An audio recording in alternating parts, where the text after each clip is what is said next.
Curfew. हमें जी join किया है भारत से मेजर गौरव बारिया ने। बहुत शुक्रिया सर कि आज आपने ज्वाइन किया। Thank you Arjun ji, thank you. Thank you. और सबसे पहले हम आपसे समझना चाहेंगे श्रीलंका की सिचुएशन। और बहुत लोग ये भी कह रहे हैं भारत से भी और पाकिस्तान से भी, बल्कि शाह महमूद कुरैशी साहब का भी आपने यकीनन क्लिप देखा होगा, उन्होंने भी यही बात की है कि पाकिस्तान की भी वही हालत हो सकती है जो श्रीलंका की। लेकिन बहुत लोगों का ये कहना है कि पाकिस्तान के पास सी पैक है, पाकिस्तान के पास एटम बॉम्ब है, तो ऐसा कुछ नहीं हो सकता। आप किस तरह से देखते हैं इस सारी सिचुएशन को? आरजू जी, ऐसा है कि ये पाकिस्तानियों को झूठ बोला गया है। सिर्फ शाह महमूद कुरैशी ने नहीं, काफी प्राइम मिनिस्टर्स ने झूठ बोला है। ये कैसा लॉजिक है? आप खुद सोचिए, आप खुद सोचिए, आप भी पाकिस्तानी हैं। आप खुद सोचिए कैसा लॉजिक है अर्जुन जी, जिसमें आप ये कहते हैं कि हमारा कुछ नहीं हो सकता क्योंकि हमारे पास एटम बम है। यानी कि आप क्या आईएमएफ को एटम बम मार देंगे? आप अमेरिका पे एटम बम छोड़ देंगे, इंडिया पे छोड़ देंगे, इजराइल पे छोड़ देंगे? क्या एटम बम से क्या करना है?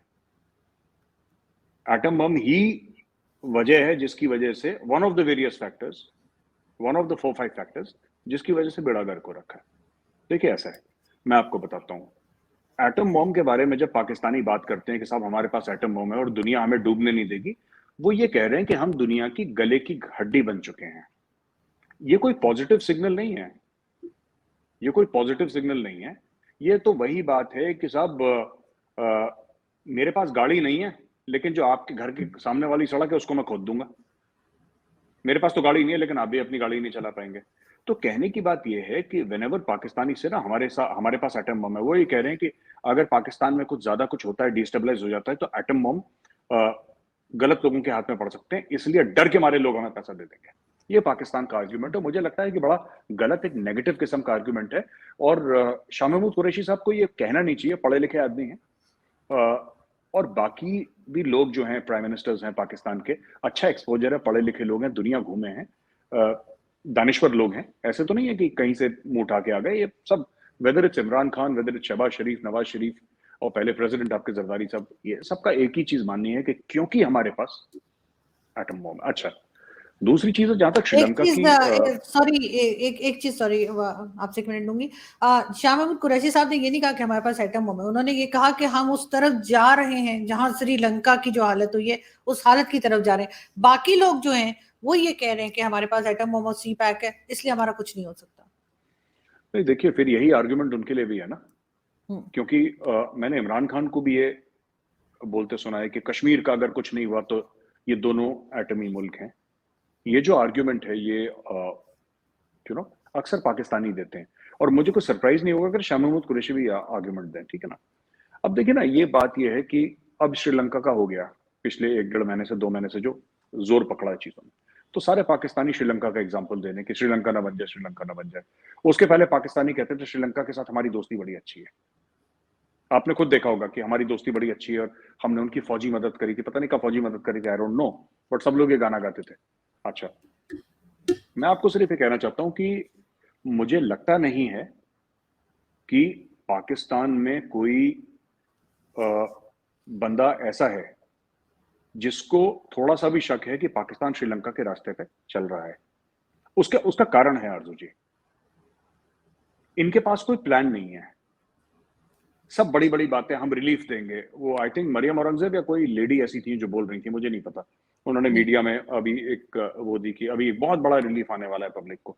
ये सब ऐसी रिलीफ विलीफ ये हल्की फुल्की बातें करते हैं लोग। Nobody talks about a greater economic plan कि भाई पाकिस्तान सरवाइव कैसे करेगा, पाकिस्तान फलेगा फूलेगा कैसे, पाकिस्तान के और चीजें कैसे होंगी। ये नोबडी टॉक्स अबाउट इट। ऐसे तो कोई बात करता नहीं है, मैंने तो किसी को सुना नहीं आरजू जी ऐसी बातें करते हुए। ये सब ऐसी छोटी मोटी बातें करते रहते हैं। तो श्रीलंका के रास्ते इसलिए जा रहा है क्योंकि बोरोइंग्स आपकी बहुत बढ़ गई हैं।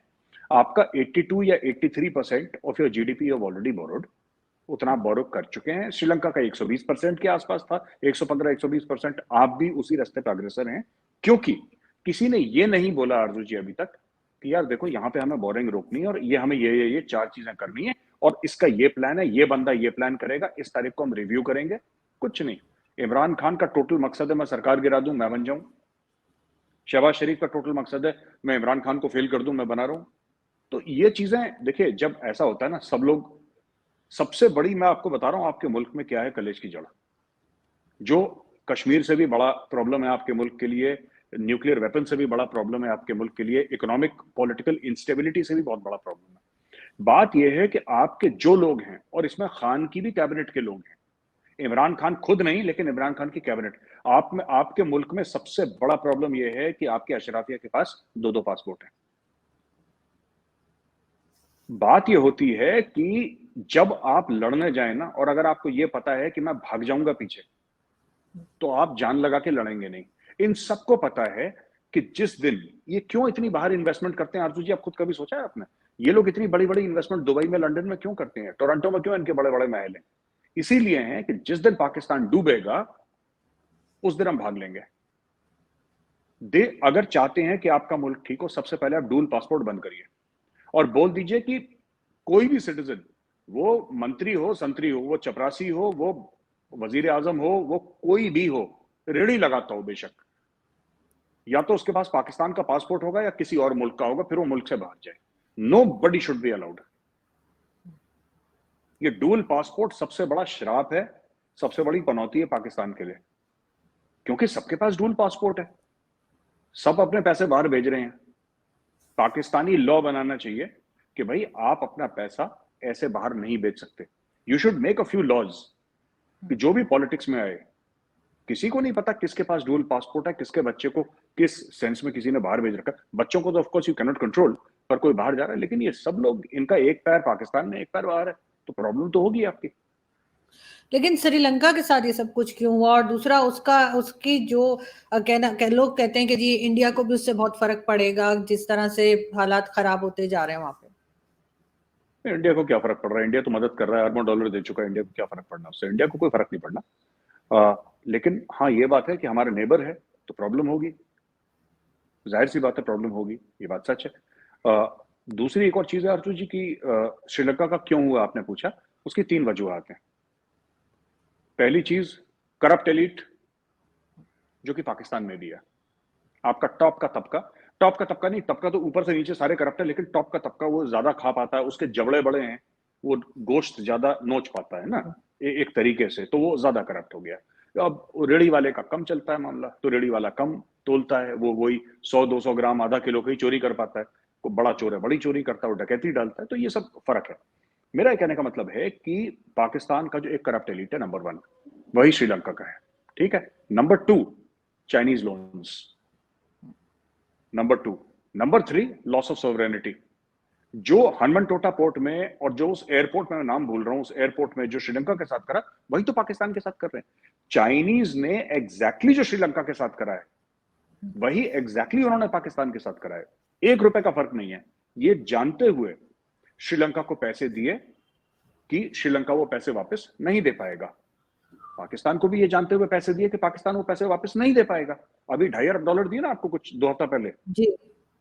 वो पाकिस्तान वापस थोड़ा ना करेगा। वो उनको पता है कि पाकिस्तान नहीं करेगा वापस, चीनियों को चाहिए भी नहीं। आपकी ग्रैंड ट्रंक रोड मैंने सुना है कि गिरवी रख दी है, और पता नहीं क्या क्या कौन कौन से स्टेट इंस्टीट्यूशंस गिरवी रख दिए हैं, ठीक है। एयरपोर्ट्स तो पहले थे ही गिरवी, तो ये सब मोटरवेज चलेगा बस। सॉरी, मोटरवेज को भी मोटरवेज, करते हैं जी, जी। मोटरवेज को भी आरजू जी गिरवी रखा है, तो ये सब चीजें चल रही हैं पाकिस्तान में। तो ये हमें देखना है, एग्जैक्टली सेम टेम्पलेट वो लोग फॉलो कर रहे हैं श्रीलंका का, जो ये लोग पाकिस्तान के साथ। और इसमें न्यूक्लियर वेपन्स कोई आपका साथ नहीं देंगे। जब आपकी जेब में कुछ है ही नहीं, तो आप क्या कर लोगे न्यूक्लियर वेपन का? आईएमएफ में दे मारोगे न्यूक्लियर वेपन्स, क्या करोगे? या तो आप दुनिया से ये बोलो कि साहब हम बिखर जाएंगे, तो फिर लोग आके कंट्रोल करेंगे आपके वेपन्स को। अगर आप देखिए, अगर आप खुद नहीं संभाल पाते अपना घर, तो लोग आके आपका घर संभालेंगे। तो जो फॉर्मेट चाइना ने श्रीलंका में अपनाया था, वही फॉर्मेट चाइना ने इधर अपनाया। और जो लोग सीपैक की बात कर रहे हैं कि हमारे पास सीपैक है, सीपैक आपके लिए एक बहुत बड़ा प्रॉब्लम है। और मैं आज तक किसी पाकिस्तानी से मैंने बात नहीं करी जिसको सीपैक की पूरी नॉलेज हो। किसी को नहीं पता अंधेरे में क्या चल रहा है। या तो आपकी फौज को पता है, या आपके थोड़े बहुत अशराफिया में 15-20-25 लोग होंगे जिनको पूरी डिटेल पता है, लेकिन मुल्क के आम आदमी को नहीं पता है। जो चाइना चाइना देखिए, चाइना, मैं आपसे एक बात पूछता हूं छोटी सी Aarzoo ji, then we can move to the next question. Aarzoo ji, China जो है चाइना ने करीब अभी तक $40 अरब इन्वेस्ट कर चुका है फिजिकली पाकिस्तान में, राइट? कोई ये बता दे कि $40 अरब करीब 60-65 अरब का है जी सीपैक, और जो आपका मीडिया कहता है 35 से $40 अरब इन्वेस्ट कर चुका है। कितने जॉब क्रिएट हुए? मैं ये जानना चाहता हूं कि 40 अरब अगर पाकिस्तान के अंदर आए, 40 अरब कोई छोटा पैसा तो नहीं होता है ना। हम लोग कहेंगे बहुत छोटा पैसा है, रेजगारी है, चिल्लड़ा, ऐसा तो नहीं है। 40 अरब बहुत बड़ा पैसा है। 40 अरब अगर आपके मुल्क में आए, कोई 20 अरब कहता है, कोई 30, कोई 40, हम कहते हैं मैक्सिमम आ गया, चलिए हम मान लेते हैं कि 40 आ गए। उसका रिजल्ट क्या निकला? कितनों को रोजगार मिला? आपके यहाँ लोड शेडिंग अभी भी होती है क्या? लोड शेडिंग कम हो गई क्या? बिजनेस बूम कर रहा है क्या? आपका स्टॉक मार्केट बहुत जबरदस्त है क्या? पाकिस्तानी पासपोर्ट की इज्जत बढ़ गई? ऐसा हुआ क्या है $40 अरब के बाद? वो किस गड्ढे में गया 40 अरब? और ये 40 अरब देना है आपको वापस चाइना को। बाय द वे, ये ऐसी बात नहीं है, कहीं कहीं आपने कॉन्ट्रैक्ट में ये साइन कर रखा है कि आप इतना आरओआई देंगे उनको, रिटर्न ऑन इन्वेस्टमेंट। कुछ लोन्स हैं जिनके ऊपर आप पैसा देंगे, तो ये 40 अरब आपके सर पे लोन खड़ा है। मेरा ये सवाल है कि उस 40 अरब का हुआ क्या? 20 अरब, 30 अरब, 35 अरब, जो भी है, उसका हुआ क्या? उसका नतीजा क्या निकला? What is the output? कुछ भी नहीं, ना कोई जॉब्स क्रिएट हुई हैं ना कुछ। वो तो ज्यादातर यही कहा जाता है कि जी करप्शन में इधर उधर हो गया है। बल्कि चाइना भी इसीलिए नाराज है, वो कह रहे हैं कि जी हमारा पैसा आप लोग जो है गायब कर देते हैं और कुछ भी काम नहीं हुआ है, कोई प्रोजेक्ट भी कंप्लीट होने की तरफ नहीं जा रहा। ये तो बिल्कुल फैक्ट है। लेकिन साथ साथ आप ये बात इसलिए तो नहीं कह रहे क्योंकि चाइना और इंडिया की भी एक टेंशन बनी हुई है और हर चीज में कहा जाएगा कि जी चाइना को नेगेटिव शेड्स में ही देखना है। ये आप समझते हैं कि ये बिल्कुल फैक्ट्स हैं, आप इसमें कोई इसलिए नहीं कह रहे क्योंकि चाइना और इंडिया की टेंशन है बीच में, इनके जो टर्म्स है वो बेहतर नहीं है? आरजू जी देखिए, टर्म्स अच्छे या बेहतर नहीं होते मुल्कों के बीच में। हम्म, मुल्कों के बीच में पैसा होता है, मुल्कों के बीच में मफाद होता है। जो सीपैक है ना, जो 15 साल में सीपैक में इन्वेस्टमेंट होनी है, उसका दुगना हर साल चाइना के साथ हमारी ट्रेड है। इन्वेस्टमेंट की मैं बात नहीं कर रहा, इन्वेस्टमेंट अलग है, छोड़ दीजिए, वो छोटी है। उससे दुगनी हमारी चाइना से ट्रेड है, $125 अरब की इन्वेस्टमेंट है। तो इंडिया को बुरा लग रहा है चाइना के साथ, चाइना को बुरा लग रहा है, कहां बुरा लग रहा है? अगर हमारी इतनी दुश्मनी होती है, सवा सौ अरब डॉलर की ट्रेड क्यों चल रही है फिर सालाना? क्यों चल रही है? उसका कोई पाकिस्तानी मुझे बताए कि साहब अगर इतने ही दुश्मन हैं, इतने ही एक दूसरे के गरेबान पे हाथ हैं, तो ये इतनी ट्रेड क्यों चल रही है? तो दुनिया ऐसे नहीं होती कि आप इस कैंप में चले गए, आप उस कैंप में चले गए, इस खेमे में चले गए, उस खेमे में नहीं। हर चीज बराबर चलती है। हाँ, चाइना से हमारे इख्तलाफात हैं, चाइना से हमारी ट्रेड भी है, साफ सीधी बात है।